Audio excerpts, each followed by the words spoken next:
नमस्कार बच्चों, मैं समीक्षा गायकवाड़ छत्तीसगढ़ से। आप सुन रहे हैं कक्षा 12वीं विषय रसायन अध्याय 2 विलयन। राउल्ट का नियम। आइए इसे एक प्रयोग के माध्यम से समझते हैं। मान लीजिए एक बंद पात्र में दो वाष्पशील द्रव उपस्थित हैं, अर्थात इनका वाष्पन होगा। जब इन द्रवों का वाष्पीकरण होगा तो कुछ समय पश्चात वाष्प अवस्था और द्रव अवस्था के मध्य साम्य स्थापित हो जाएगा।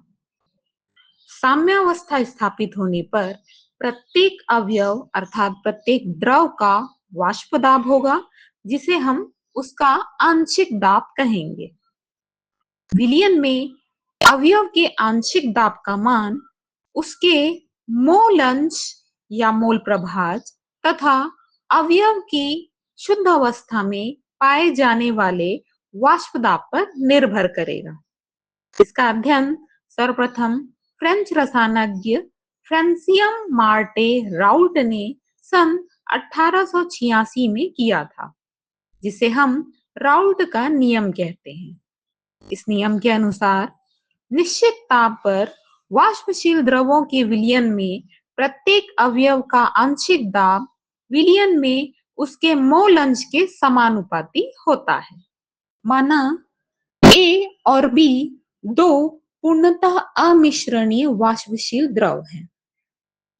इनके विलयन में ए और बी के मोल अंश क्रमशः XA और XB हैं तथा किसी निश्चित ताप पर इनका वाष्प दाब क्रमशः PA और PB है तथा शुद्ध अवस्था में इनके वाष्प दाब क्रमशः P0A तथा P0B है। तो राउल्ट के नियमानुसार P is proportional to XA या PA equal to XA into P0A तथा PB equal to XB या PB equals to XB into P0B।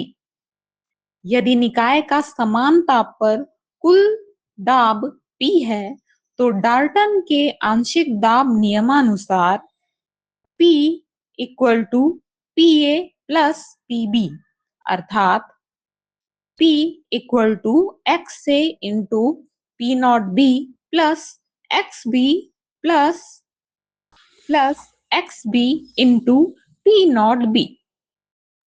यदि विलायक में कोई अवाष्पशील विलेय मिलाकर विलायक बनाया जाए तो इस प्रकार बने विलयन का वाष्प दाब केवल विलायक के वाष्प दाब के कारण ही होता है, क्योंकि विलेय अवाष्पशील है।